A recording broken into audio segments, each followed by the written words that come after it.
My name is H Dow Maxi. You probably know me from Twitter. You're watching this on my Twitter, actually. So yeah, you probably do. We're gonna have a discussion about H Dow, our predictions, our expectations, but also about our predictions for the whole future of the art world, the NFTs. What is their place? Are they gonna stay? What are they doing here? All that kind of stuff. So I hope you're excited. We have lots of guests. I'm gonna be presenting them soon. But first, I'll start with what is HDAO, because many people don't know this yet. So if you're using Nunc, HDAO is the token that gives you governance rights for Nunc. So it's Nunc DAO, which is in short HDAO, not to be uh, well, yeah, not to be mistaken for HyperDAO. Weird thing there, same name. Anyways, so HDAO was introduced very early in the platform. It was distributed during the first 45 days of the platform's life to everyone who bought or sold any artwork at a ratio of 1 Tezos gave you 0.5 HDAO, so 1 HDAO was 2 Tezos. Now this is for all the Tezos spent or received from any transaction. So the genius thing that I think happened is that nobody really marketed it, nobody really knew what it was, and so the distribution was very, very fair. There wasn't much wash trading happening. Actually, the biggest holder outside of the liquidity pool and Hic and Nunc themselves, which have 2.5 and 2% respectively, is, I think it's Quasimodo with 1.65%, something around that. So the distribution is very fair. Many people have some. No one has too many. Really great stuff. So now, what's the history of HDAO? It was distributed like this. The price initially, you could get it pretty early on QuipuSwap. Yeah, I am live. Yeah, so you could get it pretty early on QuipuSwap for around, what was it? One H Dow was 0.3 Tezos or something like that. So you could buy, or no, 35 H Dow for Tezos, something like that. So you could buy a lot for very little, but not many people knew about it. And once people started to find out, the price went up, got to an all-time high of almost 8 Tezos, then went back down a bit, had a bit of a low period, and now it's going back up steadily. Currently, the price of HDAO is, let me just check really quickly, 4.28. The price of HDAO today has actually been pretty crazy. It's been moving around in all directions. Quasimodo bought another 1,000 Tezos. Some other people bought a lot. And so it's been going up to 4.5 and then 4.2 again, 4.1, 4.4. So yeah, crazy stuff today. And let's see what's going to happen in the future.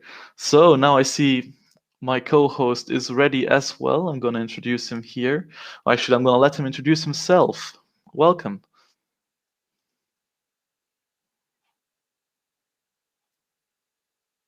Hello? Oh, you seem to have some connectivity issues here. I guess we'll wait this out a bit and just tell me when things are better and I'll have you join in again. So, well then, let's get straight to introducing the guests of the day.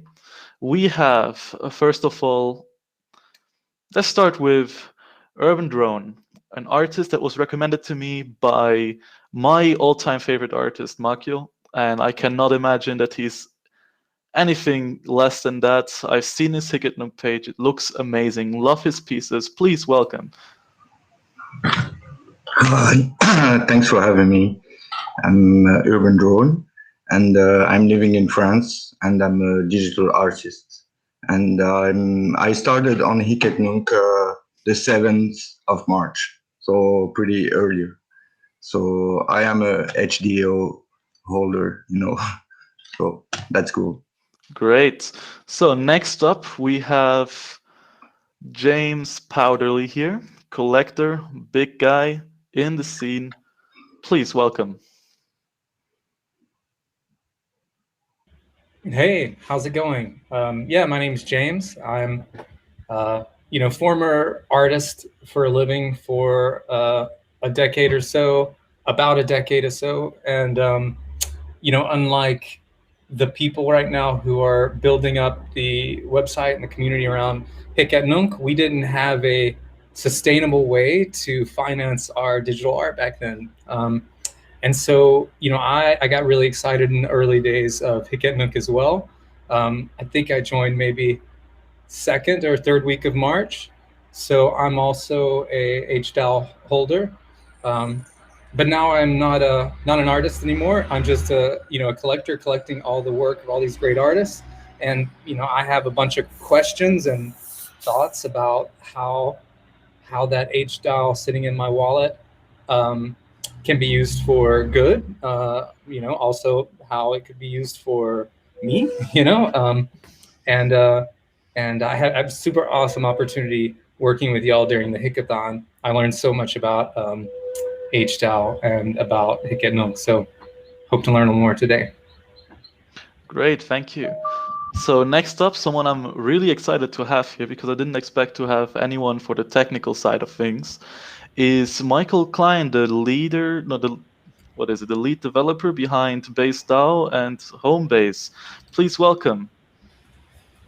Hi, great to be here. Yeah, so I'm the lead developer behind BaseDAO and Homebase. I'm one of the primary architects on the contract, and I'm very familiar with the different security mechanisms involved and how it works, how it connects to other systems, and how you could integrate it with HDAO. Very happy to be here. Great. Actually, one question off the bat. I saw your application for this discussion. I see you don't hold any HDAO, right? No, I do not currently hold any HDAO. That is correct. And you're also not a collector or an artist on the platform. I support artists and collection on the platform, and I have friends who are artists and collectors, but I am not currently one. Well, that is very interesting, actually. I'm surprised that you would want to come on here, but I'm very happy that you did. Honestly, I feel like this is going to provide a lot of information for many people watching us right now. So I saw Bruce here again, but it seems like he still hasn't fixed his connectivity issues. So yeah, let's start the discussion, I guess. So so we were supposed to have another guest as well, but they sadly couldn't make it at the end. So how I can see, oh, that's his question. Yeah, his question actually to ask in here in this discussion round was, how can we help move things forward in terms of awareness? So it's probably talking marketing. How do we tell artists and collectors about HDAO? And why should they have HDAO? What are your thoughts?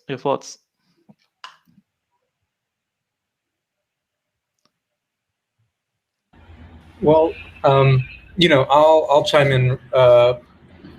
For me, the thing that was most interesting about HDAO, and what I think is most interesting for a lot of the artists and collectors, is the idea that it's somehow a tool for us to take part in the governance of Nunc. We have all these decisions that need to be made, and there's a kind of a community ethos that's pretty in sync, it feels like, but there's a lot of issues around the perimeter that need to be decided on. Do we do this feature or that one? And especially with respect to the distribution of money. So yeah, that seems like one way we might be able to incentivize people learning more and then taking part. I'll stop you for 5 seconds. Mitch is finally here. Welcome. Great. So yeah, we can. Great. Okay. So yeah, back to the topic. By the way, just for the people who don't know this yet, what is a DAO? I think Micheal can explain this best, probably. Sure. Just real quick, a DAO is a decentralized autonomous organization. It's usually run by a smart contract where you have just like you have a ledger of balances. That ledger of balances of like the HDAO token that you hold represents your ability to vote on proposals that might be sent to the DAO. So somebody would send a proposal. The proposal would have a quorum of number of people that have to support it for it to pass, some time limits. And then there's enough time for people to say yes or no. And if enough people say yes, the contract automatically runs whatever it is. And just like you can have a multi-sig or a smart wallet contract hold tokens or control other contracts, this DAO can do that. It can represent kind of a wallet for the whole organization. Okay, interesting. One of the questions I had, Mike, let me jump in here, is, and it's more operation question, is how does Base DAO interface in terms of long-term, integration? Is it an ongoing contract? And then the second part is, how do you generate revenue for Base? Right. So I work for TQ Tezos, and we're supported by the Tezos Foundation to create tools in general for Tezos. And so while we do have Base DAO projects that will be supported indirectly by other people using Base DAO, we are not directly financially compensated for that. Maybe if you guys needed some sort of custom support, we could be helpful in that regard, but it's fully decentralized. You have total control. And then to your prior question about how it attaches to the existing system, there's a kind of a token for when you can't move your tokens around. But other than that, it just kind of sits on top of HDAO or your other governance token.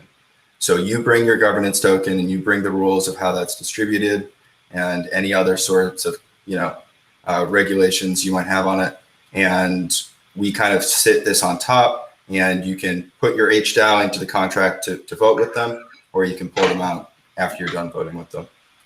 Right. So let me just follow up with this, Maxi. And by the way, I'm sorry I was late, and this was great that you put this together. Pretty amazing in a couple of days. So thanks so much. Just let me drill down a little bit more, Michael. And this will helpfully clear the slate, kind of one time. So there's no micro transaction inside of all the, because we're going to have so many different types of transactions going interface. There's no transaction inside of the Base DAO that you guys receive on a per. Yeah, that's correct. There's no sorts of fees or royalty other than simply interacting with the contract itself. Yeah. Wow. And like I said, you retain the control. We have everything open source. If you wanted to add your own fees, and pay them out to yourself, go for it. That is very noble. We're prepared to support those types of applications. And this was all done through the foundation to really, so you're financially rewarded through the foundation for the time being. I mean, that could change, I imagine. But we also have projects that need DAOs, I'll say, right? So we are also benefiting from this as a tool. But yeah, that's the general picture. Cool. Very cool. Thanks for answering that. Okay, great. So I'll go back to Urbandrone here, actually, as an artist. What has your experience with Nunc been? What has your experience with HDAO been? What did you know about HDAO before this? Really, at the beginning, it was just a number, in my wallet. But it's my fault. You know why? Because everything is exposed on the GitHub. You have all the information on the Nunc GitHub. So you just have to learn by yourself and document yourself. I am an architect, but I am mostly spending all my time like trying to build procedural things. So I'm not a developer, but I'm used to coding and visual programming. So I have this habit to okay, there is a documentation, we go to the documentation and we learn. But there is a lot of artists on Nunc. They don't even know, they don't know what is, GitHub. They don't use it because they are not developers. And they are, when I started, on Nunc, the main purpose was to learn more about the blockchain, just to understand what is this technology first. And after that, I was amazed by the community. I was amazed. It's something super important, And after that, I started to understand what is behind all these things, and understand that this is a tool, and we can manage this huge community by using this tool. So I think hDAO is like a super important tools, and we can like use it for other purposes. Like in real life, in my real life, I have problems because when we like create an associations, we must have like this kind of tools to like manage like a huge amount of people who are working maybe on a project, or maybe they are just like trying to do something for good, but they don't have the tools to, they don't have a governance tool. So I think this I don't think a pyramidal like system is good, because you have like a chief or something, he's leading everything and he's taking all the decisions. If you remove the chief, you don't have, everything is lost. So maybe I think this experience is like super important. It's really important. We will see what happens, but I don't, hDAO for me, they have a value, of course, but it's a tool for me. It's not money or Tezos, or it's a tool. We can build something with it. That's my my understanding of this. So Maxie, Yeah. I want to share a quick story. I really appreciate the artist's perspective, and I appreciate everything you just said. And I just want to amplify that for a second. I really want to amplify it. So I went to Clubhouse, and Clubhouse right now has a bunch of Nunc meetups, a bunch of chats, and I stumbled across one this morning that was out of London, and I stumbled across all these artists, and they were just trading. They were buying each other's artwork. It was all morning long, and I was like, "What? Were you there? Were you there, Urban?" No. Yeah. And I'm like, "What's going on?" And then I found a couple artists that I bought, and then I bought some other stuff, and I chimed into the conversation, and like I'm getting goosebumps right now, like it's crazy. But it's like you would, if we get to the point where we're just like having the favorite button or a likes button, and only the top artists go up, it's over. Like I'm taking a hard line. Like it's over. I stumbled across a whole network of people. I met all these new artists, and the only way you can do that is through that natural, organic experience that Raphael started with, and his mindset to like give away the governance DAO. Nobody's done that. I don't know anybody who's done that. I mean, there's obviously somebody who has, but that was the genius, and we're building on that genius. And so we gotta. I'm just throwing that out there right now. Like we gotta fight hard to keep Nunc true, so that we don't get to like likes and hearts and things like that, because then we'll lose all the mystery. Like I came across on Nunc, it's a Twitter page, and it's a curator today. Fantastic stuff I've never seen before. But you know what I'm saying. So anyways, so I just want to amplify that whole artist part of it. I love it. That's why I'm here. The whole concept of DAOs, decentralized autonomous organizations, and this whole decentralized aspect of Nunc, and how Raphael really, like, he went all in on that. I mean, he only kept 2.5% of the whole supply of HDAO to the founder himself, like to the treasury itself, which is crazy. No one else did that. I mean, literally nobody else did that. You can go look around. Rarible as well is decentralized apparently, but the founders kept, I think it was 15 or 20% or even more. You have Calamint, which released their tokens. Now, I'm not sure if this token is for governance or not, I'll be honest with you. But even there, the founders are keeping, 25% or something like that, like the developers and founders. So really, most tokens that come out, whether it's a DAO or not, do not distribute like this. I feel like Raphael has an incredibly decentralized mindset in all of these things. And that's really admirable, honestly. I'm just going to point out one quick thing, and that's it. like the industry standard right now, Michael probably can chime in on this, like the industry standard for acceptable is like 12 to like 16%. If the founders keep that, no one really says much. 2. Yeah, 2.5. It's incredible, man. 2.5. That's sick.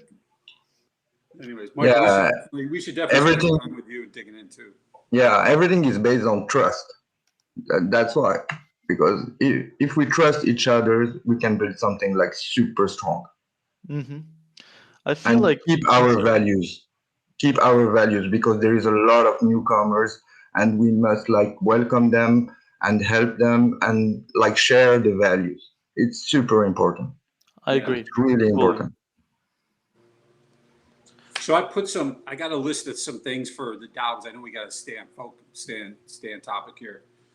You know, so I'm bumping up against a lot of questions about implementation and the 5.4 work group, which most of us were a part of, kind of was a little bit all over the place in terms of what we were trying to do. We found out a lot about your work and other people's work a little bit later on in the process, unfortunately. But what do you think some of the things are going to be? What are some of the important touch points for implementation?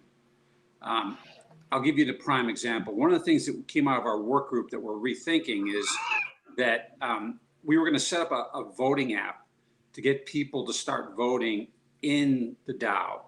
Like it's almost like a precursor beta to the actual DAO release. And so then I started doing some research and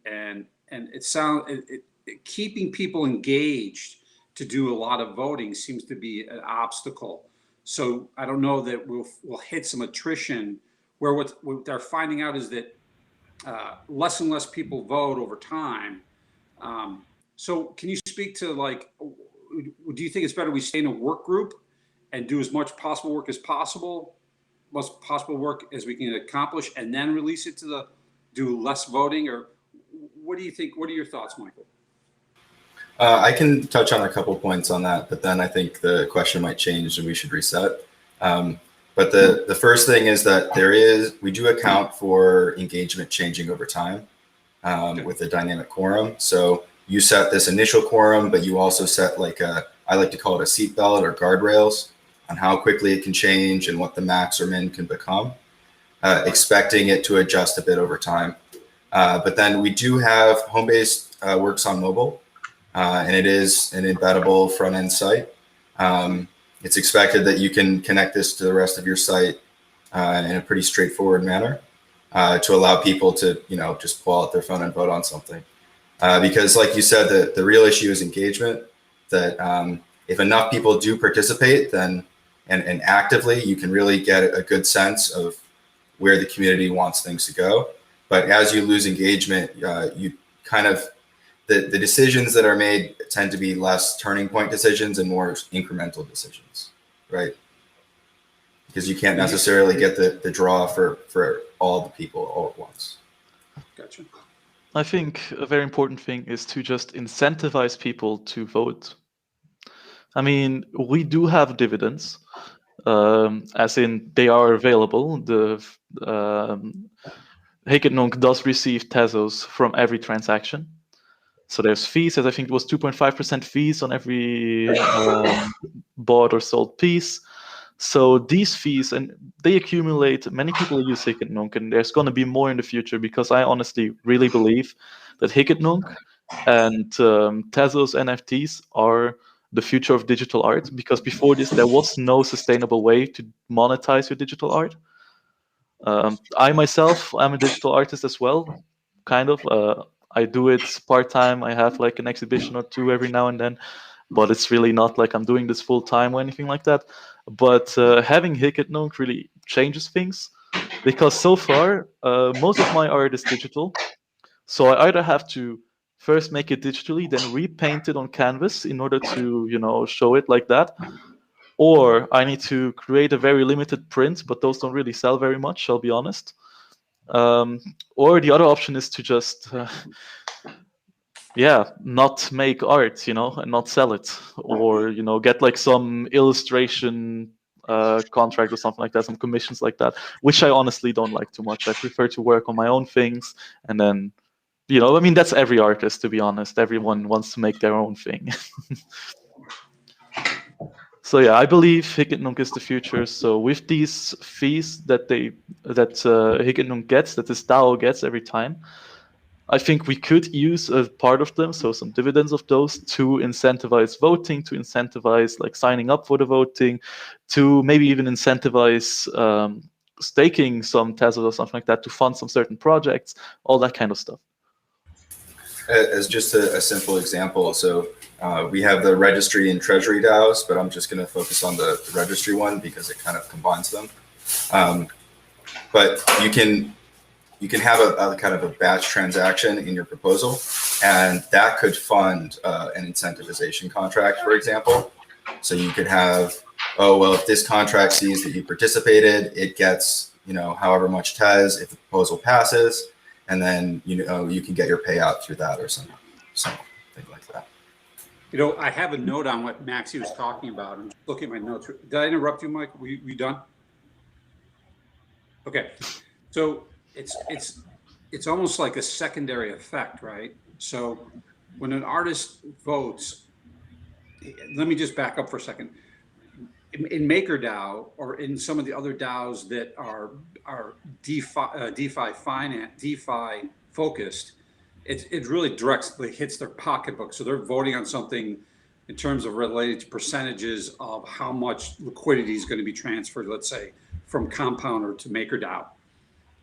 With artists, it's a secondary effect. So they're saying, if these changes go through, I may be able to sell more art. And so that's kind of drilling down on what Maxie's saying. And we don't want to get into a place where we're chasing voters, right? Where we have to build apps to chase the voters. We have to kind of find a balance there. One of the encouraging things you talked about last time, Michael, and I really want you to expand as far as you can go on this topic did you speak about Discord voting bots? Where I don't think so, but I might have talked a little bit about trading votes and things like that. With the way base DAO is set up, it is possible, since you can hold tokens using a smart contract, to kind of move votes around at the last minute. However, the system makes it more expensive, is all I can say. That there are much more,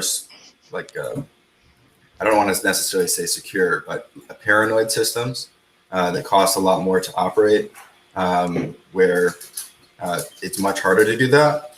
And as a participant, you can make it much harder for people to tell what you're voting on into the last minute and so on and so forth. But at the end of the day, it is possible to trade control of private keys, right?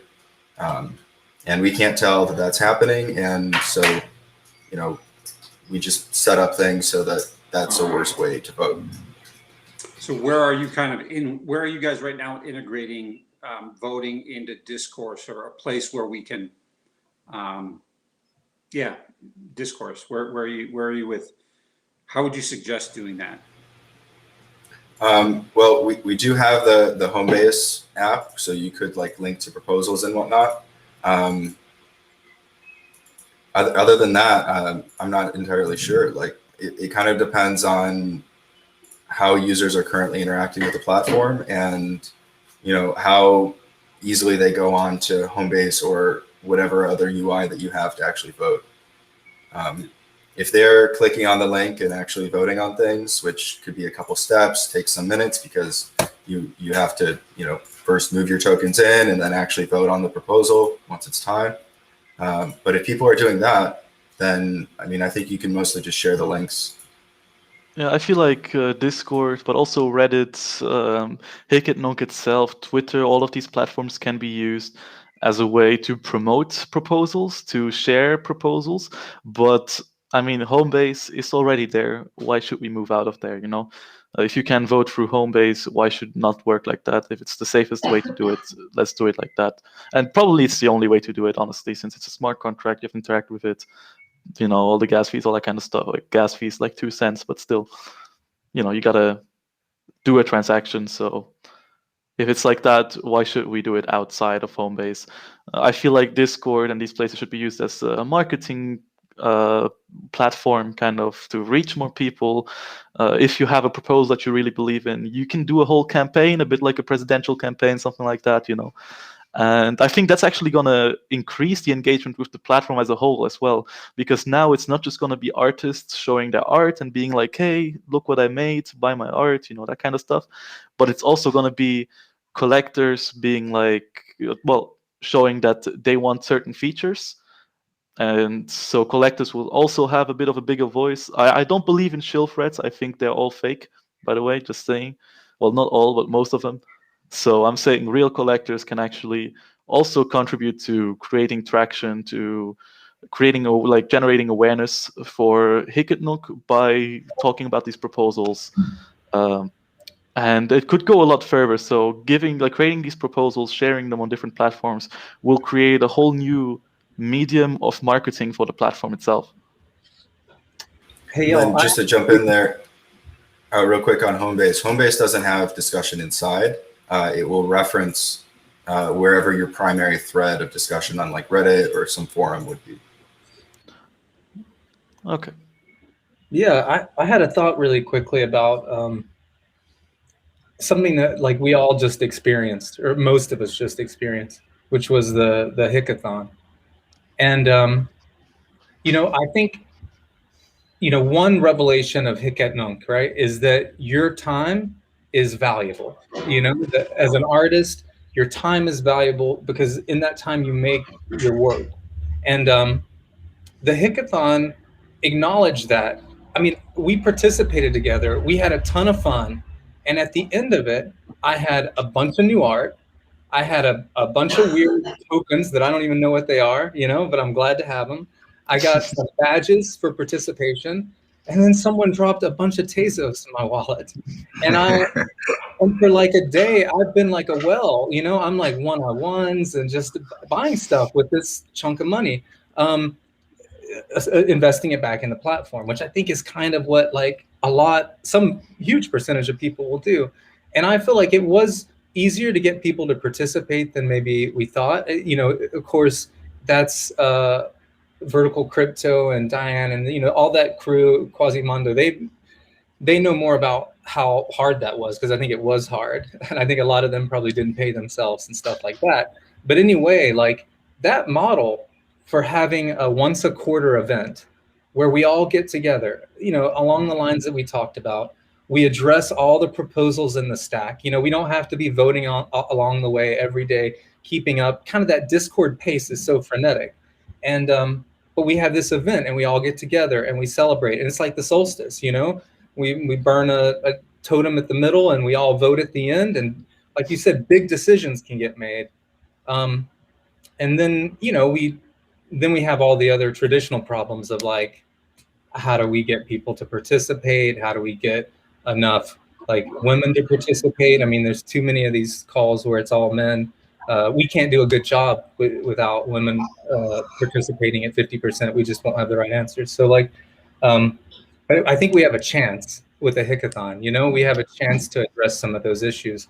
And I wonder, could we do that? Could we do that again in like September and have everything come together at that time to have a DAO ready to use as a tool? I don't know. How do we even get to that DAO? What's the DAO you use to get to the DAO, Oh, actually, just about the thing, more women to participate. I try to get Gold Cat to participate here. Do you know Gold Cat? You probably do, right? Yeah, she's a great artist. I'm refreshing in the background. She's about to release a interactive piece. Yeah, exactly. I mean, she's been also very, very big in the whole community for ever since I remember. Honestly, I'll be honest with you. I started on Calamint. Haven't minted on there since I started, so just saying. But yeah, that's why I met her, and I see on Twitter, on other pages, on Discord, on the Telegram, and all that kind of stuff. She's always from the artist perspective, she is a very central figure. Not as in wait, not maybe that's a bad wording. We are decentralized, and she is too. Like, that's not what I'm saying. I'm saying she's doing a lot for the community, and I really doubt that she's getting paid for that. I know that she's not getting paid for that, actually. And so I just wanted to give her a shout out. And yeah, it's a shame that she couldn't make it. And yeah, when it comes to other women, there's Mumu in the community who's also really present, talking a lot, getting her opinion through. I agree with her on most things. On some things, I agree a bit less. But, you know, that's everyone's own thing.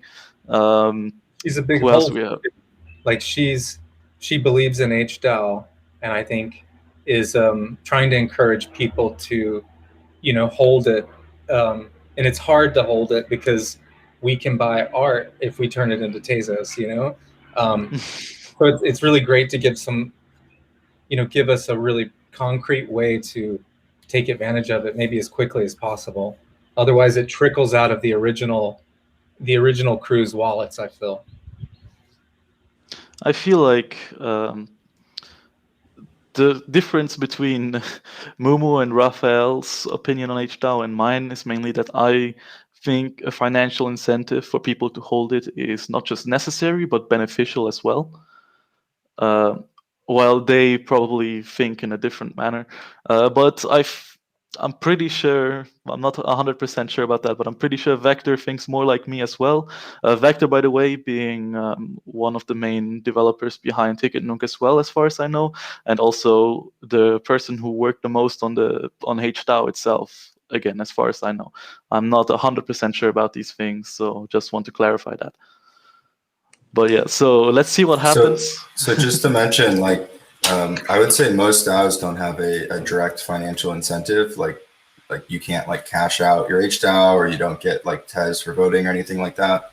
What is more likely to be done is to allow proposals that are more directly beneficial to who's voting on them.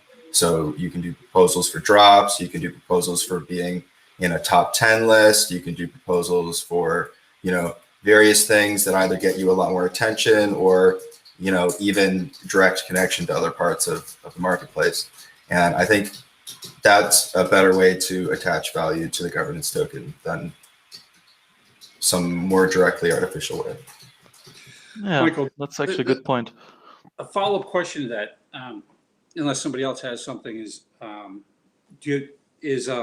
once we get inside the home base, do you suggest that we go from HDAO into a different token? So if you're in the registry DAO and you have to show one HDAO to vote, would you then suggest issuing like 10 whatever utility tokens there are, and then you use that to spread it across different proposals?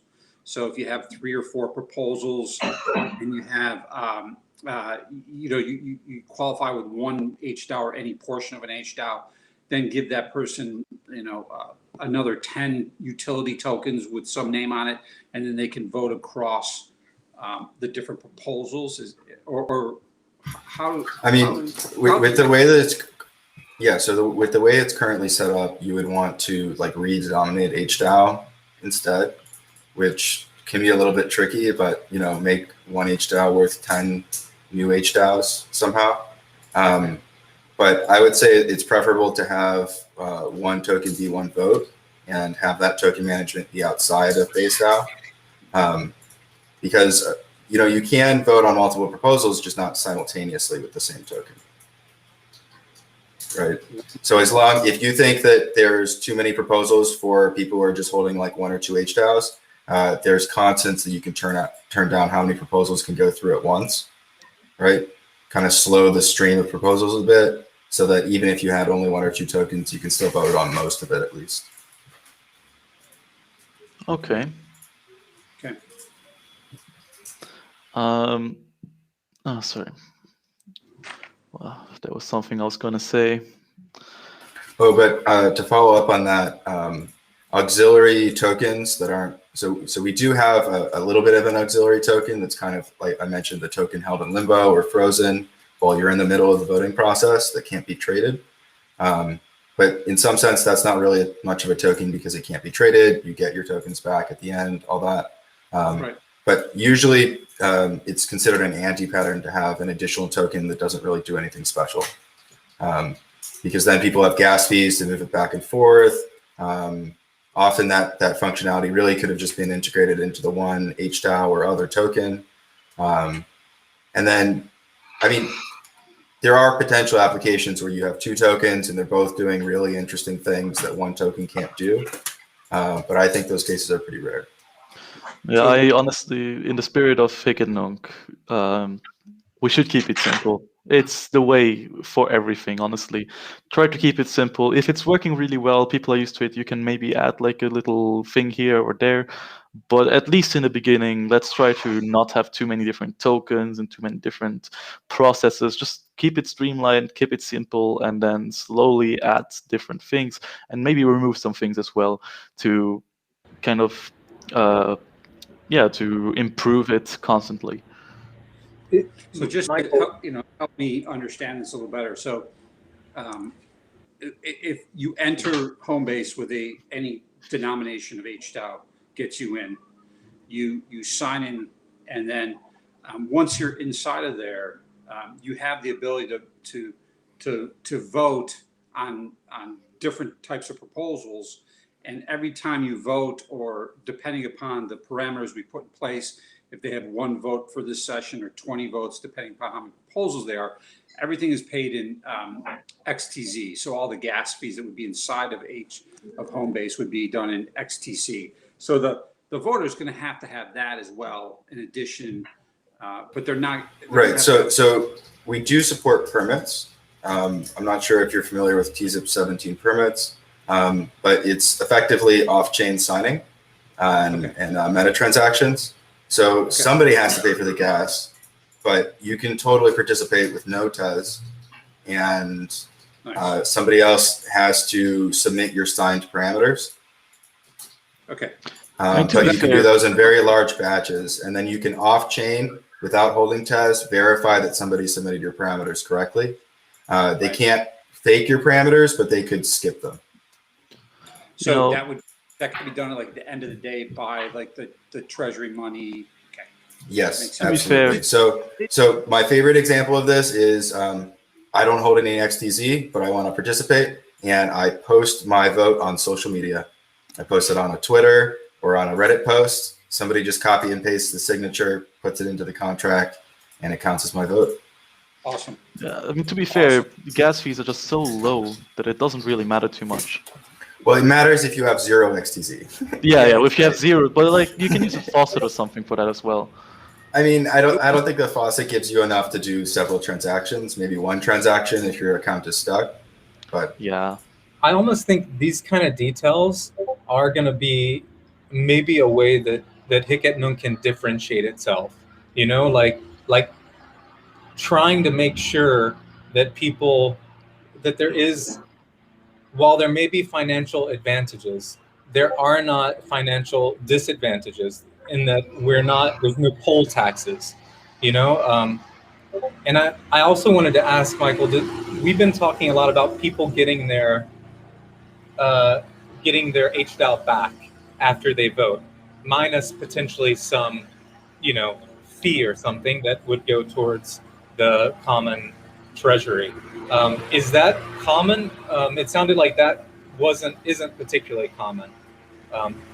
So the exact structure of how it's done is not necessarily common, but having your tokens not be accessible while you're in the voting process is common.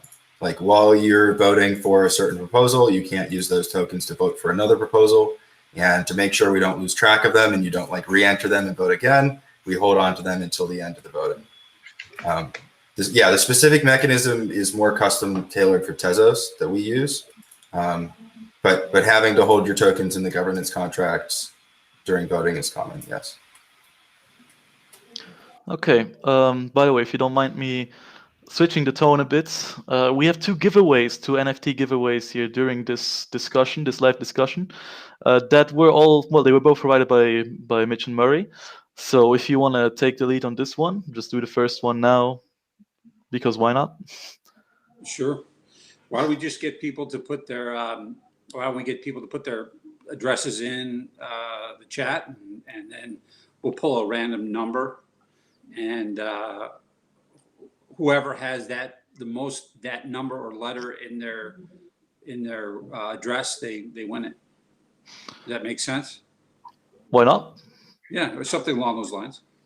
Okay, so guys, if you're listening to us right now, put your address in the chat. There's like 7 viewers, so like 2 or 3 of you can at least put your address in there. It's very likely you'll win it. Why not? Come on, guys. We got to start somewhere, right? Exactly. I mean, I'm planning to edit this, put it up on YouTube, so Yeah. and then continue this. This is just the first one. The one of the interesting, cool things, and I want to hear James's feedback on this, is that, you know, I think we as a work group we're kind of like the education and marketing aspect of it. Like, how are we going to use artists to explain to artists how to use it? Which I think is kind of in concept, right? So if you leave it to business people to explain it to them, it's not going to really work, right? I could, but not to, you know, to limit artists, you know, mindset. But how can we use artists to explain to the community? So I think that's what we're really here to do, how to use it and all the details. I'd love to hear Urban or James's feedback, because these guys are, James, Urban, and Maxi are all, I mean, James and Maxi are undercover artists. Don't let them fool you. They do really good work. Thank you, man. So what are your thoughts on how do we get, like, what kind of tools can we use to explain this really complicated financial voting system to artists? You guys have any thoughts on that?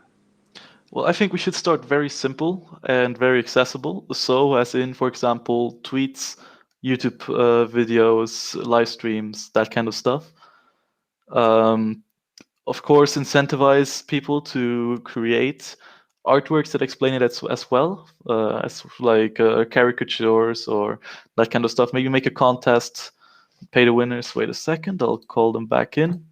Here, you know, make a contest. That's a good idea. Like, I'm going to jump. Like, that would be, I could get some bounty money up for like some infographics and whatnot. Maybe we could do that. Yeah, that would be great. Not just infographics. I think actually, since we're talking artists, we should keep it great. Infographics. So an infographic is not, in my opinion, it's not art. There can be illustrations in there. There can be artistic. There can be. Okay, so there can be illustrations. There can be artistic elements. But to me, an infographic is too limited and too corporate to call it art. I think what we should incentivize is people to just create art that includes HDAO or includes what it does, you know, maybe both as well, caricatures, maybe some comics or something like that, you know, just something that very plainly says, look, I have HDAO, I can now vote on decisions. It's almost like having shares of the company, but it's decentralized, so we all have them the same, you know, we all have the same power. Something that just explains this. You know, I think that would be great. You know, every other coin token, they have their meme art. You know, Mm-hmm. I do think that, like, there could be a lot of really good, popular, fun, you know, in the same things you have to do to make a meme of anything else. You know, like, find funny artists to make clever things about HDAO. You know, and that sounds pretty fun. And then also, like, I think somehow having events where we get some of the artists to be the face of this conversation, you know, because people want to hear them talk. They want to hear their thoughts and opinions, and they are creative people. But, you know, find some advocates, like we know Quasimodo wants to move towards a solution, and I think he's willing to be some inertia or sort of some gravity around it. And then some of these other, you know, folks that we mentioned in the call, like, you know, Moo or Black Cat or, you know, Gold Cat, you know, like, could be they could be the kind of draw, beyond the artifact. It's really about getting to hear artists' opinion on this. I agree. Sounds like James Fully. is signing up for taking that part of the project over. Well, I mean, I do think it'd be fun for, we missing a little bit of that critical element of getting a developer on board who can help us kind of connect up to something that's pre-existing, and Michael, we feel like we got pretty close using the tools that are there now, just with our kind of like developer capabilities. So I feel like the combination of moving this forward with like Quasimondo's energy, and and kind of like influence in terms of HDAO too, and yeah, the infographic thing, we were just making a slide deck, so we had to kind of show that. But if y'all don't remember, it stopped happening in 2012. But there was a guy who made what was called the Feltron report, and it was his yearly sort of personal report, and it was made. He's an artist, and he made it in the form of a like sort of a stock market, like a year-end report, and they were beautiful and also eccentric and esoteric. And I feel like having like a yearly, I work for a publicly traded company, and it's a real relationship between the holders of that stock and the CEO, and I think we might need something similar, where we put that the people who are responsible for it in the community out in front and make them kind of like do the show, put on a show for everybody and talk about what we're doing, how we're doing it, and also like schedule the votes, like schedule all those votes, make the proposals sort of clustered up like we were talking about, maybe as opposed to being spread out over the year. I don't know. I feel like we've got a model already. We just have to get some heavy hitters to kind of support us. So you're saying we want to have a representative in a way, just media representative, not really like we are decentralized, we will still be decentralized, but what you're proposing is having someone or a team of people who are the face of Nunc. Is that correct? Well, I wasn't saying so much the face of, because I think just like trends in art change, those people who are influential will come and sometimes stay, sometimes come and go, and we'll want to keep finding popular artists to represent HDAO. And I think, there's some, in the past at least, it made sense that, the more popular you were as an artist, the more HDAO you had. So, maybe it's about also figuring out these sort of half-functioning redistribution mechanisms. I don't know if they're there right now or not even, but, early on, you click that circle, right? And a little micro payment of HDAO went to that profile of that artist, and I wonder if that might be a way to kind of help make sure that the people that have the HDAO are representing what's popular within the community. Okay, yeah, good point. By the way, we got a really good question. Oh, sorry, yeah. Yeah. Okay, we got a really good question in the chat here, asking if you can vote on putting the Treasury DAO funds into HDAO, so buying HDAO with the funds. I mean, it's basically artificially increasing. Well, not artificially, since you're voting on it and you're buying it. So it's just increasing the value of HDAO.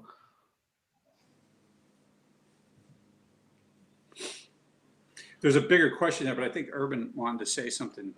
Yeah, I wanted to say there's a lot of newcomers, they don't have hDAO. So we have here a talk about hDAO, but there's a, yeah, do you hear me?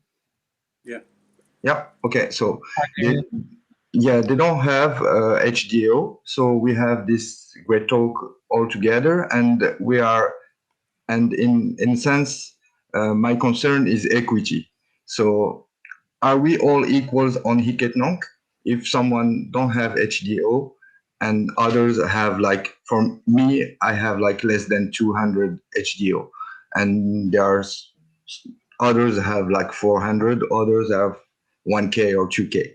It's okay for me. It's not a problem. But my concern is the people who don't have HDO. So how can we like welcome them in our world, because we were like pretty gifted to start at the beginning of this thing, but we are welcoming everybody. So I think if we want to stay sustainable and don't like put barriers between peoples, we must have like some sort of protocol, like to I don't know. I don't have a solution for that. So maybe it's a technical solution. Maybe it's like a community solution to like upvote peoples and like redistribute these HDAOs amongst all the active users.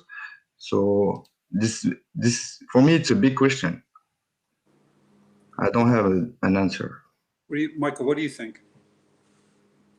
I will definitely agree that this is a hard question, and I don't think there's an easy answer, because really what you decide to do affects the mission and the philosophy of how you're running this DAO. I think that the simplest thing of just continuing how you did the initial distribution is dangerous, because it's very easy to buy many HDAO at potentially a lower price than they're currently traded at. There are variants thereof where maybe you do random drops or other occasional, not quite as fast, but ongoing distribution. But I don't really have a solution for you. This is less of a DAO question and much more of a token question. Yeah. By the way, just from the DAO side, you just want to make sure people can't pick up 50% of the supply overnight. I wrote Urban's note down pretty fast, so it just hit the top of my priority list. I'll be thinking on it. I have some technical issues here. I could not hear anything he said, so I really don't know what's happening right now. But I'm scared that if I refresh the page, the stream is gonna stop. So what should I do? Urban, do you think you can just leave real quick and come back immediately? Just use the same link as earlier. Okay. How do I leave? I've got two notes from James, and the first note was almost like doing building on top of James's idea of like almost like an HDAO artist for the month or HDAO artist for the quarter, which would kind of keep it like fresh. So we would try to engage a diverse artists from different backgrounds to come in for a month and create like a series of NFTs and in explaining how the community interacts. So it would be from different genres and different diversity viewpoints. So even like if we want to go out to the LGBTQ plus community, or people in Brazil, people in the Philippines, allowing them to create art around it. That's something that James inspired. And then the other thing is, other DAOs have done community calls, monthly community calls, which is kind of like what James was talking about, like almost a mini hackathon, where we would do a community call or a community get together, probably more like a get together, and maybe that's a. What's been your experience, Michael, with the community calls? Does that lead to burnout as well, or what have you seen? I've seen most of the organization being very decentralized, kind of matching the structure of the DAO. That there might be a larger community that has regular meetings like you're discussing, but there would also be a bunch of like smaller offshoot communities like the artists group that you mentioned running across today. Okay. I just want to touch back upon the giving to artists for creating memes or that kind of stuff. I mean, basically what you're suggesting is that we run regular contests, art contests. Yeah, almost, yeah. Yeah. Oh, you know, by the way, I'm going to jump in here. We got 12 people in the chat. I think if we haven't gotten a wallet yet, the next Oh, wallet, we got 2 wallets. We got 2 wallets? Okay, all right. Yeah, we got 2 wallets. Okay. You want to give the thing away? So, actually, just use a randomizer. Number 1 will be liquidation.xtz. The other one commented on Twitter, which was Johnny Little Ears. So, heads is so heads is gonna be liquidation. Tails is gonna be Johnny. I'm just gonna throw a coin. I'll share my screen as well. Coin flip a coin. Share the screen here. Window. This one. Share. All the tech. No, it's just on Google. Okay, so let's flip a coin. So it was heads is liquidation, tails is Johnny, right? Okay. Heads, liquidation, tails, Johnny.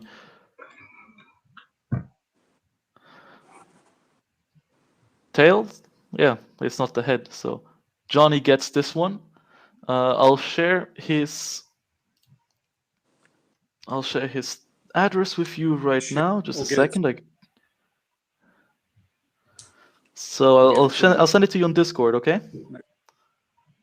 No worries. We'll get it tonight. So, it'll be done in a couple hours, not later.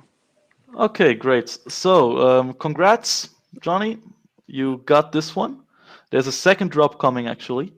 By the way, what was this NFT? Can you just link it to me one more time, and I will show it as well on stream? Sure. What did he just win? I think it's kind of, sweet if we don't tell people.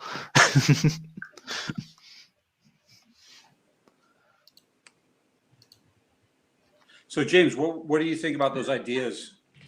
Building on top of what you're saying in terms of like getting diverse type of artists from different backgrounds and getting them to be like the artist for the quarter or so for explaining H Dow. Yeah, I mean, I think that could be interesting. I mean, it would be cool to try to get a little bit more feedback from the community to see if this feels like something they might like to do. But like I could see it being something that certain artists have fun doing. And like you were saying, it could, H Dow Maxi, it could take on a little bit of a collectible nature to it too, to try to encourage participation, just to tune in kind of to these events and learn from the message. I think the idea of having artists, sort of using the tools we have to target improving the representation, and diversity in our community is probably really appropriate for the ethos, and I think most people would agree on too. So yeah, I mean, all these things, it's like everything we talk about right now, it all needs the tools that we're talking about. You know what I mean? It needs the tools to kind of like get the community input to decide whether we do one thing or the other. But yeah, I get it that it's like, this is the challenge. And I don't know that a lot of people who design, I'm a designer for a living, and I don't think a lot of people have designed decentralized, like what Web3 even is. It's like, it's more vibes than anything else. You know what I mean? And we need best practices and patterns. And so talking with you, Micheal, is like very, very valuable to us, and then mixing that into the HIT kind of mode of thinking of like really, really egalitarian and inclusive, and kind of sort of looking beyond the immediate financial gain to like these bigger issues, mixing that into it too. Somehow I feel like we're getting close to something, but yeah, I mean, I think I guess maybe another thing you might be saying is just like, okay, so what's the next steps? Let's get in the channel and start working again. And I think, yeah, we should do that too, and start figuring out like what we do next to like move forward the 5.4 proposal, to the community. And yeah, get some insight from Michael on the parts of it that were, maybe a little underformed.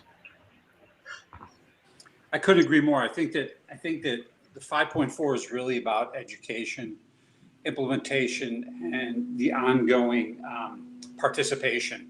I wrote down that, as kind of, notes coming into this, is that the more we can market to people, educate people, and get them to participate, we'll be adding to the overall implementation of the DAO. And I mean, Michael's team's has got the tech side down. Where are you guys? You guys were doing an upgrade this week, was it? Where are you guys with? We should have a beta released, I believe, the end of the week, and that should be ready to try out. After that, we're really honing in on testing, trying to make sure this gets as secure as possible and reliable as possible. That could take a bit more time depending on what we find, but the end of the week to next week, we should have more demos coming out. I am looking forward to this. Go ahead. Sorry, yeah, I'm looking forward to this very strongly because I'm not a developer.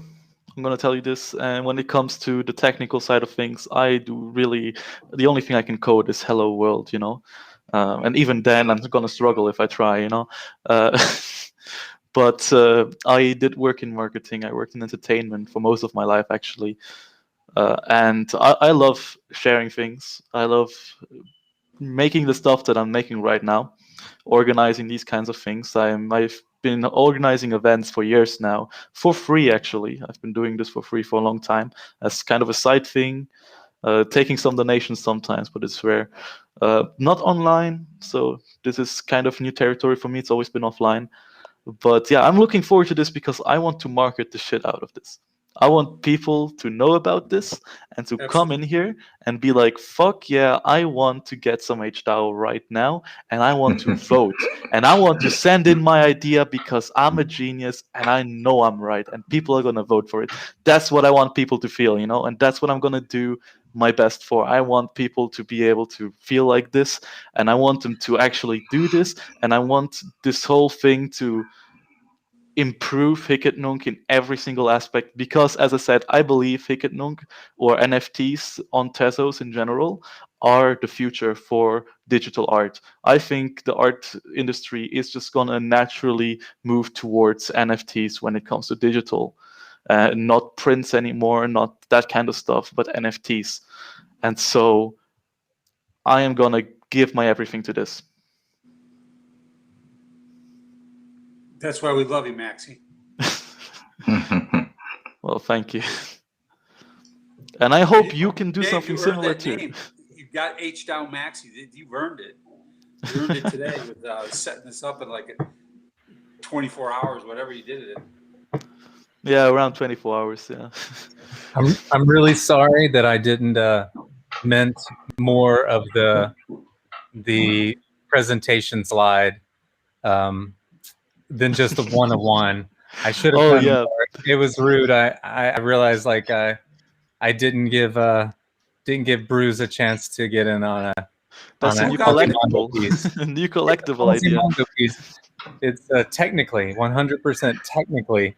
It's a Quasimondo collaboration. So. Yeah, I am. My net worth just went through the roof.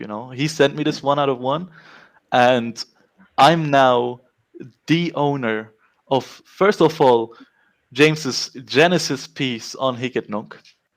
Also, a collaboration with many people, including Quasimondo, who is huge. I mean, let's not lie there. And it is also the only piece James has ever minted on Nunc. So I'm estimating my net worth to be around like 2 or 3 billion right now, Same pattern as X copy, you know what I mean? But his profile's anonymous. I mean, but it, in some ways, like, Yeah, that I guess that is the first piece of HDAO trash art. There's more. Isn't there already some other HDAO memes that have been created that are Not that I know, actually. I'd love to see them. If anyone has them, One please by show. Mumu, Hodl. There's one, Hodl. Wait, I can you have it link in that my to me? collection. Oh, I want Much to buy better it. piece. Link it to me. much higher quality HDAO art for sure. That's awesome. Yeah, that's awesome. But yeah, let's shift a bit away from HDAO and into just art and NFTs in general. I think James and Urbandrone, both of your opinions here are going to be very interesting to hear, both as a collector and artist. What are your thoughts on the future of digital art? I'm making digital art since 2007, and I was like pretty unknown till 3 months ago. You know, I was like hidden behind other artists because I was like building tools for other artists and to showcase their work, because we have the knowledge of programming, we have the knowledge of technology, we have also like our own art, so we have this sensibility, so we can understand them and we can build tools for them.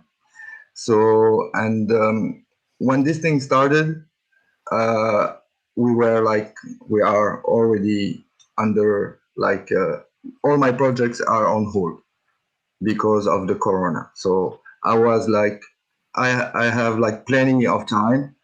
So I started just working like every day, doing art and just minting one piece or two. And it started like this. And one day, like I have a tweet there is a tweet from Cryptopolitan Gallery saying, "Oh, Urbandrone, amazing, bam," and it started like that. It's it, it's amazing. You work 15 years learning day after day, and a single tweet can put you like on like in the in front of everybody, and you rediscover all your friends because I have a lot of friends on Twitter. They are making like awesome work, and I'm discovering every day like awesome people. Like every day, we have like the level is so high on Nunc, is really really high. We have like a lot of beautiful artists, and they have like 20 years of experience. They are super skilled. They have like super beautiful concepts, and we can chat with them like super simply. There is no barriers. Do you Yeah, do you think NFTs are going to change how people perceive digital art? they will. Yeah, because we are gaining visibility. That's Yeah. it. Because we were like underground. Of course, there is big names. There is Quasimodo. There is Giovanni Le Mercier. There is a lot of big names. We know this scene because we are inside. We know it, but we are pretty underground. Yeah. We are not selling like pieces at $2 or $3 or $4 billion or $1 million on Sotheby's. We are just it's another thing. It's really difficult to sell an interactive piece. It's really difficult. It's really difficult to maintain an interactive piece along the time. So we have this platform now, and I can mint an AR project, and I'm pretty sure it's maintainable. And they are solving a lot of problems. This platform is solving a lot of problems that we have in the past. So I think it can be sustainable if we share the good values and we work all together in the right path. Because if we just follow the marketing thing, selling pieces, like gaining money, we will maybe lose something. in between, Mm-hmm. you know, because we can build something collectively and help each others. Of course, there is bubble inside this big world. There is bubbles, you know. There is like tribes. It's something natural, and of course, these big names can like maybe 1 or 2 times in the year or 3 times in the year make a big festival or a big gathering, and maybe in the virtual world or maybe in the physical world, and we can just meet each others and exchange and talk about our art, and maybe have a big expo like in the physical world, because my dream is like all these NFTs must go outside, must be seen in the galleries, but real, you know, Yeah, and on that, can I interrupt you for a second? yeah. Actually, I was talking with someone about potentially opening a pop-up gallery with Mhm. VR headsets for 3D objects that are minted on the blockchain. If this collaboration contract goes through and everything works correctly, it could be done pretty easily as a gallery style thing. People can submit their artworks. If it gets sold, we get a certain percentage. And I think it would increase the visibility as well.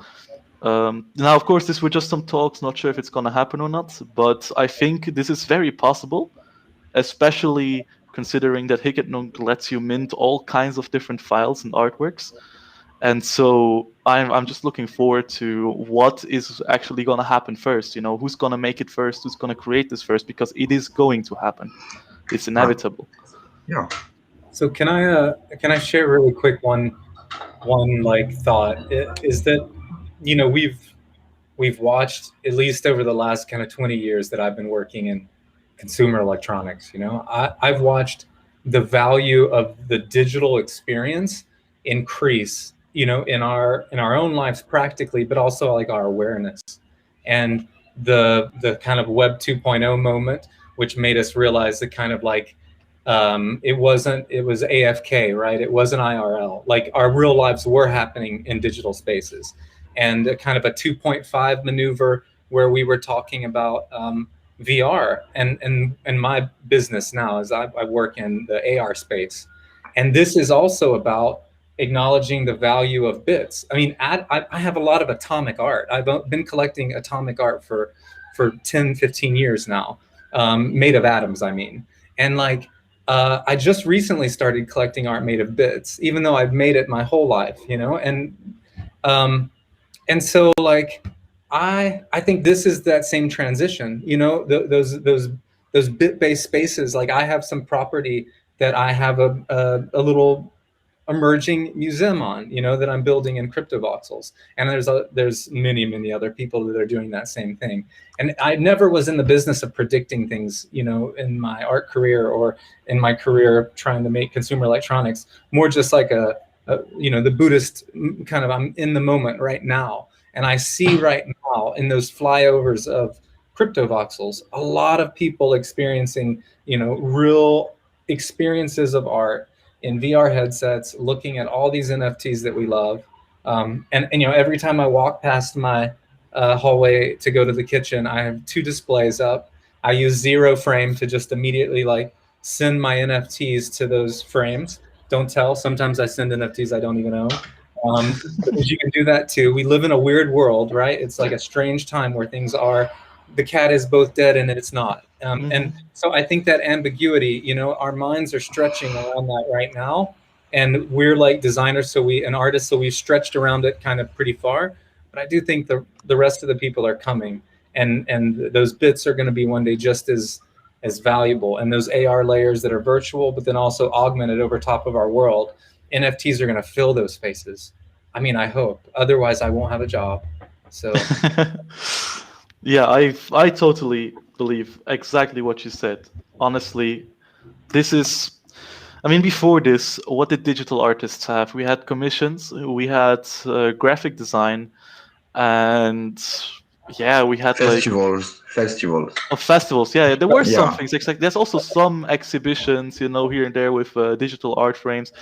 But at the same time, selling the digital art itself was a lot more difficult, because just sending the file was not really selling the artwork, since you still also can own the file, or you can recover it or something like that.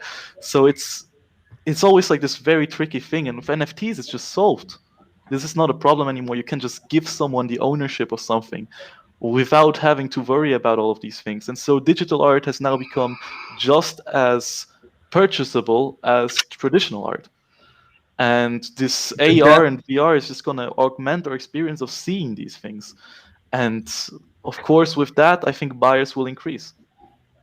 This is the death of Net 30. Like, Net 30 was the worst aspect of being an artist, like having to wait for, it was never 30, it was Net 60 or 90, or, chasing some gallerist around like Barcelona trying to get your money, and it just like, now it happens instantaneous. I'm putting money in an artist's wallet, I feel it's like giving a charity. I never had that kind of transparency of where my money's going, it's more than just art. These tools could be used for a lot of different reasons and get rid of that same delay and just have instantaneous exchange of value into other hands. Actually, great segue, because the next thing I was going to say is NFTs can be used for more than just art. For example, something I'm going to be announcing at the end of this stream. But yeah, what else is it already being used for? There's things you can redeem with NFTs. There's NFTs you can trade for coins and currencies. I mean, NFTs in the end are still tokens, and I've been playing around with that a bit. I created the U token, for example, which you can just redeem to get a commissioned artwork as a 1/1 NFT, all that kind of stuff. Did you play around with these ideas a bit, these concepts, or did you buy some? Did you experience some artists doing these things? What did you see with that? I mean, I can jump in and say a little bit more about what's possible with NFTs that are more than just metadata. You can really do a lot of things on Tezos with smart contracts. So immediately what comes to mind is people are interested in doing NFTs for permissions on certain contracts. So if you hold an NFT, maybe it represents a rental, or it represents access to a service. If you hold that NFT, another contract can see that you hold it. And so if you wanted to redeem something off chain where, it says, oh, if you hold this NFT, you can get the, the associated, t-shirt or something, right? You could go through that contract and do it that way. There's several ways to trigger, hi, this is what I have as like who I am and like what I'm able to do just by holding an NFT.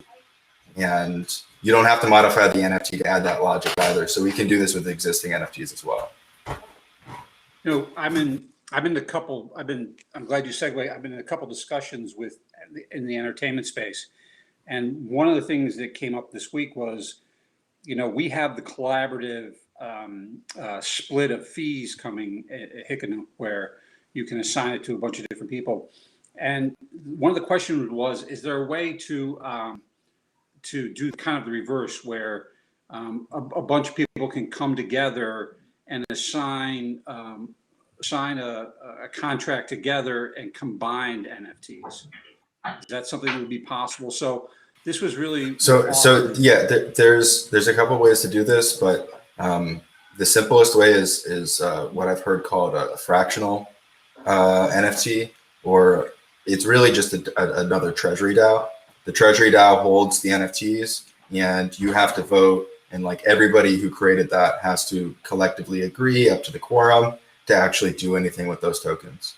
Now there are other ways that you can bind tokens into a single NFT and then trade them as a group. Okay. But I wouldn't expect those to be held by multiple people. If you're not binding them into another DAO, then you're setting them up to be easily held by one person, like a portfolio. This was authors who, one of the concepts would be that, or maybe music's a better example, because this is coming to Tezos. The One Of group, we were in a discussion on Clubhouse this week, and what they're thinking about doing is where, somebody collects a track, and they own that NFT. And then by sharing that NFT with a friend, and that friend goes and buys the music, the person who shared it would be able to earn like a small commission. Is that something that would be possible in these scenarios? And then the other one. Yeah, so the idea is that the commission goes to a fixed contract, and you holding the token that you use to share it or whatever is how you redeem your commission. So would that be a DAO again? So I think what you were describing would not be a DAO, because it's very fixed rules. Things don't need to change later. We can try to kind of automatically do disbursements. But anything where you want to kind of change your mind, you're probably going to want more of a DAO. So they could continue to do that. They could share it 100 or 1,000 times and earn that reward. They would be sharing the NFT, going to somebody else's wallet. That person would be buying it. The contract would see the fact that it was shared by the other user, and then come back to the original. Wow, is that happening now? Is that happening already? Are people doing that already? So I've seen a very similar profit sharing mechanism on Ethereum. How it worked was, but it was kind of vaguely similar. So there was a royalty token, and you would get some sort of legally enforced profit sharing on the sale of the media, based on how many of these royalty tokens you held. Yeah, it's a bit of a different thing then. I think what Bruce was saying would work more in a way where you could mint as many of this one token as you want, and if someone who buys this artwork owns the token in their wallet, you receive a part of the transaction or something like that. That way, I mean, there's a couple of variations. They should be pretty similar from the smart contract side. You can add on the extra logic. What's more important is how that logic evolves over time. If it doesn't evolve over time, we don't need to really involve a lot of DAO sort of things. But if it somehow does need to evolve over time, we need to figure out how it's controlled. Okay, I think we should slowly wrap up the discussion about HDAO here. So let's just recap it all. Basically, HDAO has a lot of stuff coming right now. The governance is on its way in the next week or two, you said. So a beta version, a demo version. I will be pushing this as much as I can, so you will definitely hear about this on my Twitter. That's for sure. What else? We will have... Yeah, we talked a bit about the future of digital art and how most of us seem to think that NFTs have now made it sustainable and more visible to create and to share this digital art, but also to sell it and to live off of your digital art. AR, VR is the future. That's a lot already. Yeah, so before we wrap this up, I would like to ask all of you to... Yeah, first of all, I would love to ask all of you to name your favorite artist on Nunc, and I will be tagging them in a tweet mentioning that you named this person. Please also add them into the private chat here so I can copy that later in case I forgot who said who. And yeah, let's start with, well, you know what? I'll start and I'll say Micheal is amazing. Also a French artist, generative artist, and he's the one who actually sent me to Urbandrone. I love his works. I own 4 of his works, which is not that many, but I want to own more. So, I mean, honestly, whenever he makes something, there's like a 99% chance that I'm going to fall in love with it as soon as I see it. So yeah, Micheal is amazing. I have some other honorable mentions, but I'll keep them for the next few times that I do these discussions. So next up, Micheal, do you have any artists you would like to shout out, or? Yeah, I like the procedurally generated art by Lifeba. Can you please write that down? Yeah.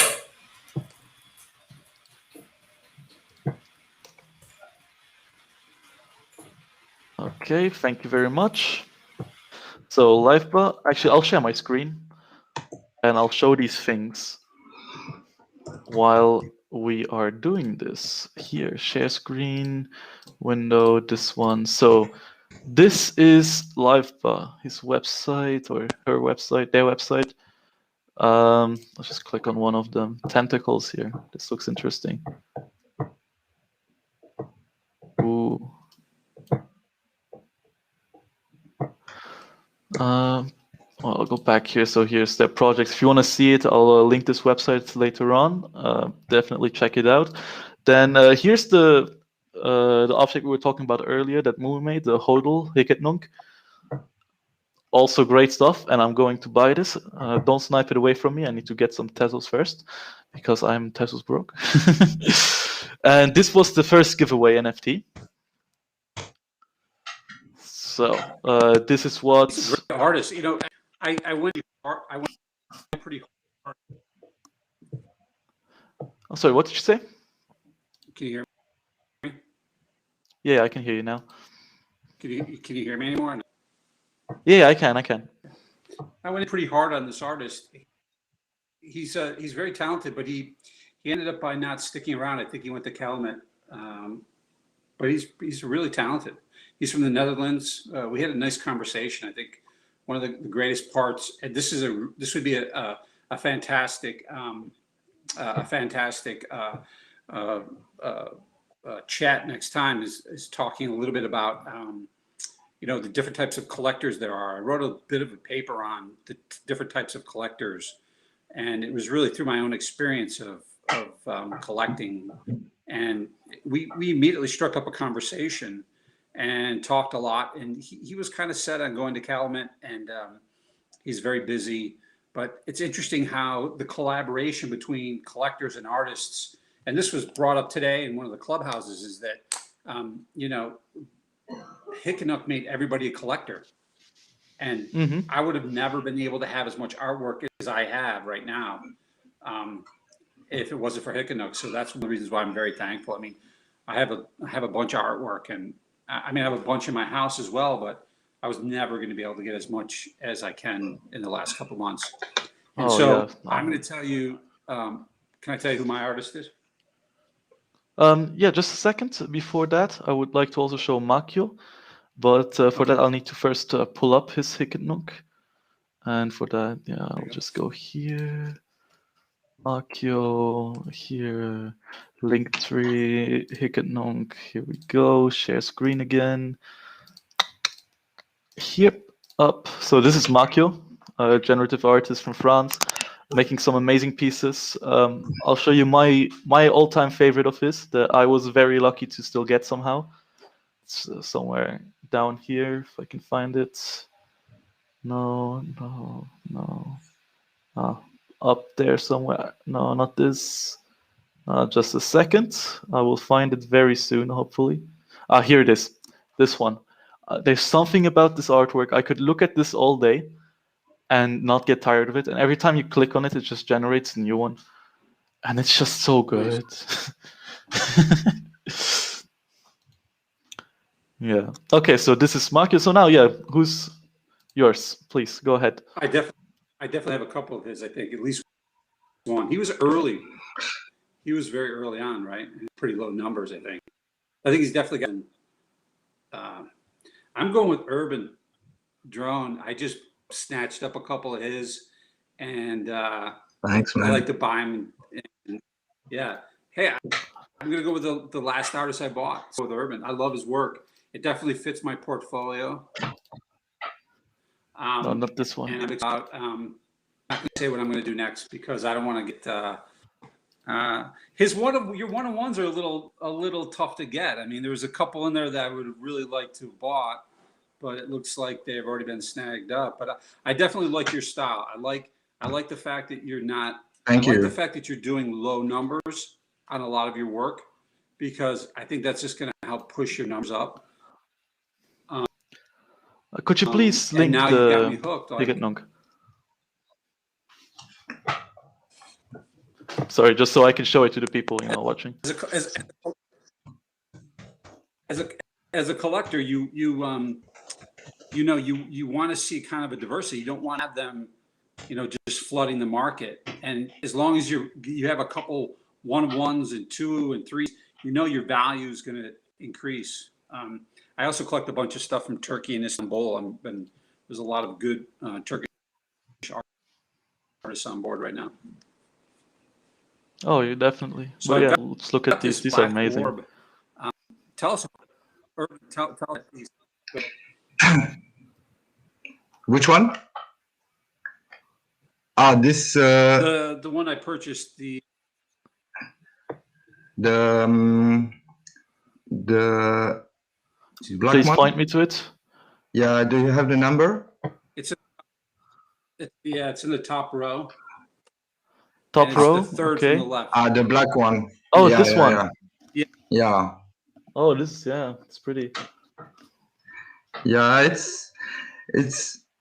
I'm always experimenting with procedural recipes. So I'm using Houdini, which is like a DCC, but it's completely procedural. So what you see in front of you, it's mathematics.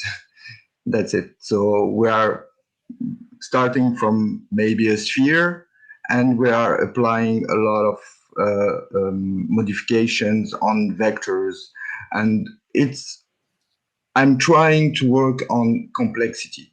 I'm trying to understand how we can simulate a system, and with interacting with some parameters, we can make it it feels like it's something natural or something organic, but this is completely the system is completely under control.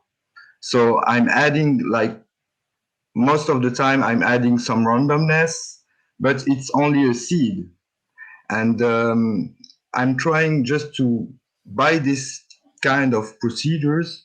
I'm trying to understand and show my love to nature, because I love the nature, I love my physical world, and of course I'm using computers, I'm using mathematics, but my real world, I love my real world, and I'm trying to understand what's happening in my real world. So by doing these little experiments, I'm trying to understand the complexity of our world. And as you can see, there is no descriptions in my in my work. It's only like architecture in motion, a title, and architecture in motion. So why?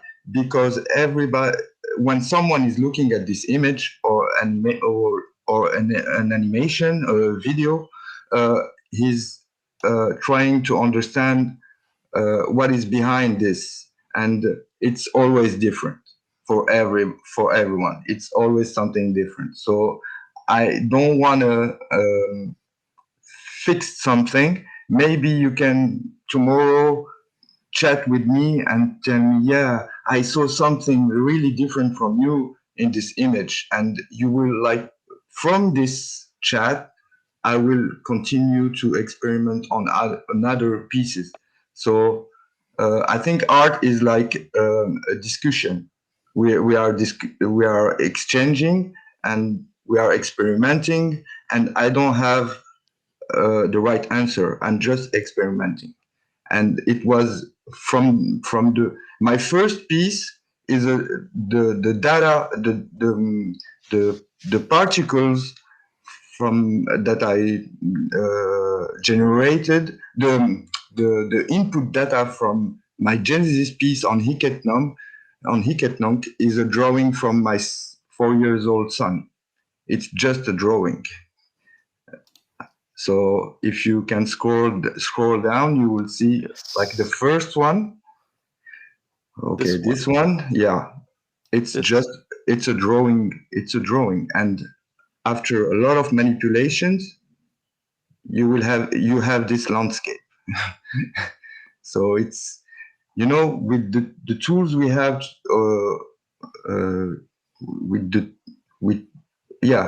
we can generate procedurally things, really complex things, and sometimes we are in control, but sometimes we are not in control. So we are just experimenting.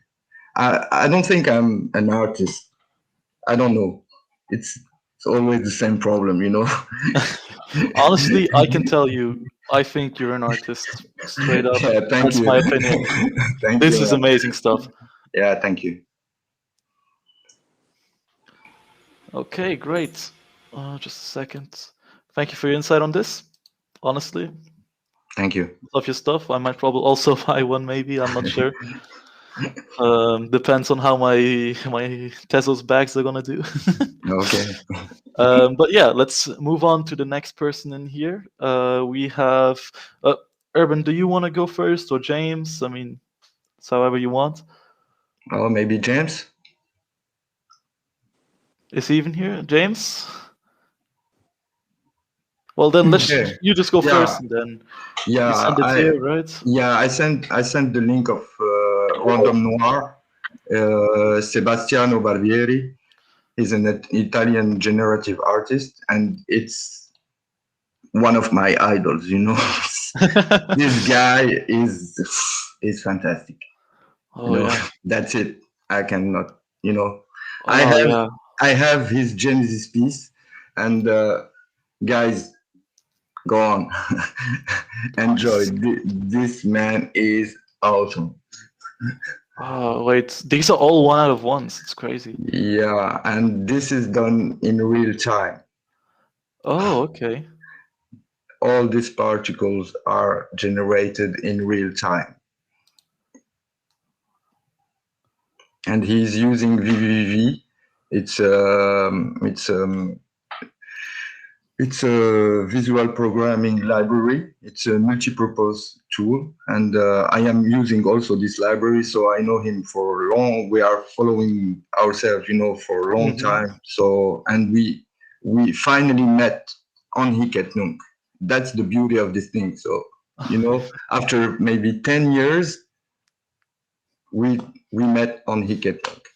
That's crazy. Yeah. Definitely. So yeah, great stuff. By the way, I'll be linking all of these in a tweet soon. And when I've edited this and put it as a YouTube video, I'll be putting everything in the description as well, just to let you all know. So yeah, now, James, do you have, I mean, you sent something in the chat here. Should I just open that up? Is that your choice? Yeah, that's it. That's Tomas Garcia, aka Sign. And you can link Oh yeah, I know him.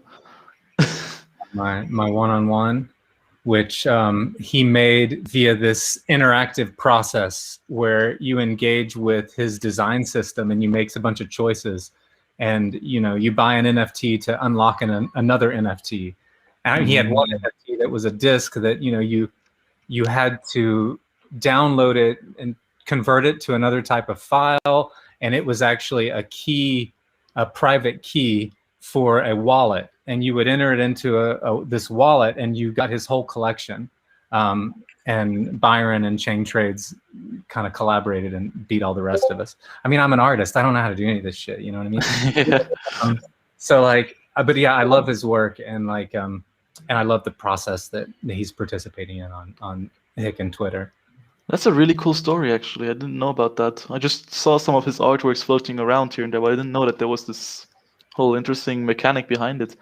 We're right in the middle of another mysterious, his last pieces, they were released and they're seeds, and some of them may grow into something or not. It's not clear. We're all just sort of waiting to see what happens. Oh, okay, yeah, I can see that. Yeah, that's really cool stuff, actually. Oh, he also made the John window. Interesting. That was a cool movement, actually. Everyone making John windows. Yeah, really cool stuff. Now, someone in chat mentioned Verisayev. Can you please just link his Nunc, and I'll be showing this as well. Oh, yeah.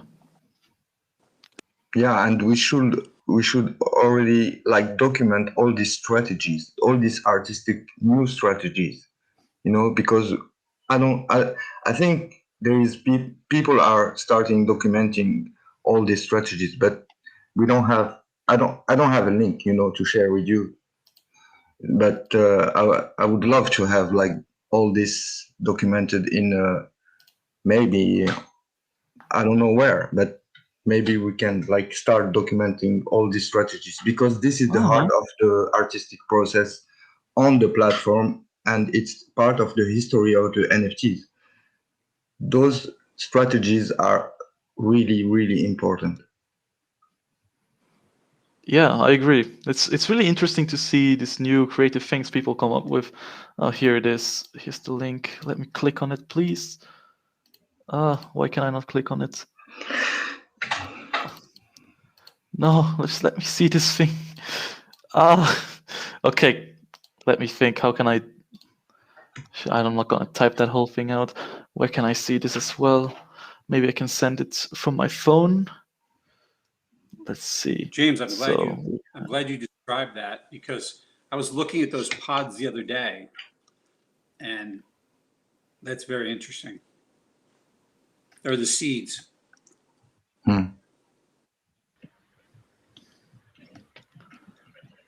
Embrace the mystery.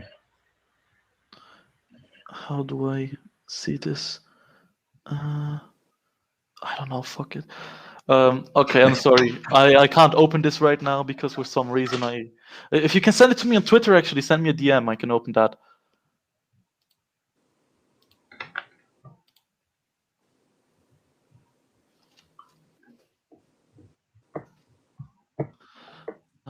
Yeah, and until he hears this, because its stream is a bit delayed.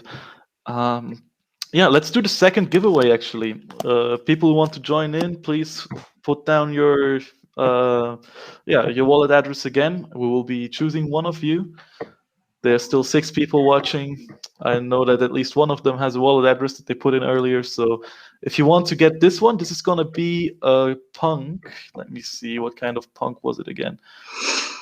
Clean punk, you called it. Can you just send me the link, please, on Discord, Bruce? Yep. Who was the seed artist again? It is Sin3. So I'll be linking to them very soon on Twitter. Don't worry about that. Really cool stuff.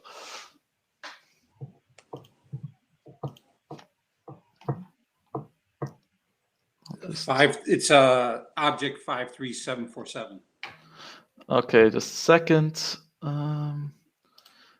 Here 53707 747. These are all. That's a 1 of 1. Oh, okay, interesting stuff. Yeah, it was a project that launched. I supported it. I probably have a couple more than I need, so I figured, Yeah, your profile picture is one of them, isn't it? Yeah, they're all 1 of 1s. Oh. They only did. I think he did 100 of them, and So it is right, not here. Here, this is it. This is the piece for the second giveaway. So leave your wallet addresses behind. We will be giving this away after the stream. Actually, we'll be probably choosing after the stream or at the end of the stream. So until then, you'll have to wait to find out if you want this or not. But this looks like a very interesting piece. So yeah, thank you for the donation. I'll see if I can maybe donate something as well next time. Yeah. So now, any final words before I do my little announcement / promotion? No? Yes, maybe. Thanks for setting it up. It's been good. I have a lot of really good too. notes.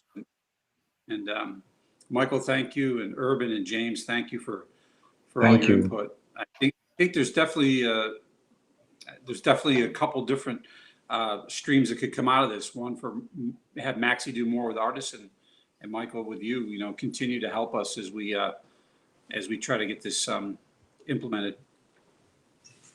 So thank you guys. Appreciate it. It's been my pleasure. Mine too. Thanks for having me. Thank you for coming, all of you, honestly. This wouldn't have been possible without you, quite literally. I'm not going to have a monologue for an hour. But yeah, so now I'll get to the little announcement that I had. So I posted something about some T-shirts that arrived in the mail not too long ago, and everyone told me, "Oh, I want one. Where can I get it?" And so I'm wearing it right now, actually. So this is the front side, and the back has like this nice circle. Okay, here. Now, I am doing all of this stuff for free. I'm not getting paid shit for it, except I'm hoping maybe the price is gonna go up and I'll make some profits, I guess. But I'm not selling. That's the thing. I have diamond hands. I'm never gonna sell my. Well, maybe someday in the far future I might sell my HDAO. I'm not gonna lie, but James is 1 out of 1. I'm also not gonna sell, by the way. The slide from the presentation, never gonna sell that. But yeah, same with my HDAO. So what I'm doing now is I'm doing a bit of a test run with these T-shirts. If it works out, it's gonna finance my life for a month or two. And with that money, I'll be able to focus on just creating content, on spreading news, spreading awareness, doing some marketing as much as I can. Hoping that more people catch on to it, more people find out about it, hoping to make it more accessible as well in a way. So yeah, that's why I'm creating these T-shirts now. And I'll show you how to get them. So just a second. I will be swapping the first 10 of each color now on stream. This is the link. I will be posting this as a comment on here. So this is the link to my new Hicket Nunc that I just used as HDAO Maxi. By the way, HDAO Maxi is not the first Twitter account that I made. It is my secondary account, but it is what I identify with the most right now, so that's who I am. And yeah, I made these 2 T-shirts. I made them as nice, interactable 3D objects. Well, I exported them as a GLB, and then now you can touch them and turn them around. So that's cool. And basically, how does this work? There's 50 editions of each. What you need to do to get an actual T-shirt is you need to buy one, an edition with Tezos. Once you do that, you DM me either on Twitter, or if you know anywhere else to contact me, feel free to do it from there with the transaction hash of you buying this and your wallet address, so I can see that it's actually in there. And then you will get the physical T-shirt sent to you by mail. So I'll ship it. I'll do worldwide shipping, but because I can't really adjust the price for shipping, I'll have to make a fixed price for everything.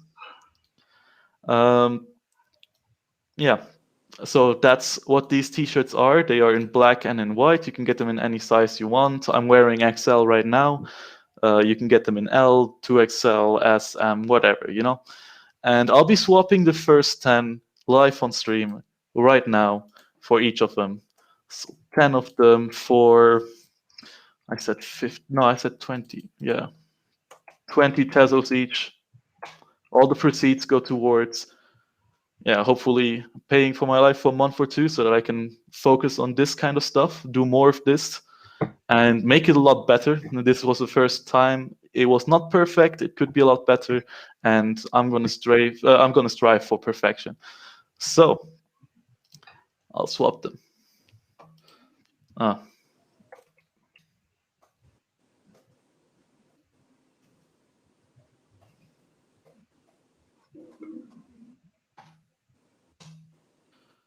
Michael, I have a question for you while he's doing that. What's the group that does the code auditing for Tezos?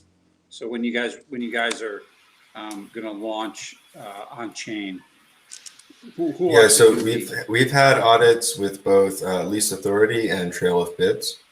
Some contracts I've also formally verified, and then we have some consultants that do the direct testing. That's not a formal audit. Gotcha.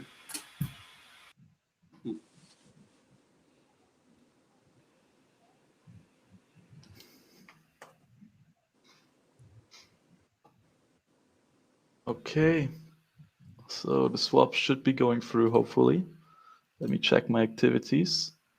Okay, yeah, the swap for the black T-shirt has gone through. And now let's hope the white ones also go through.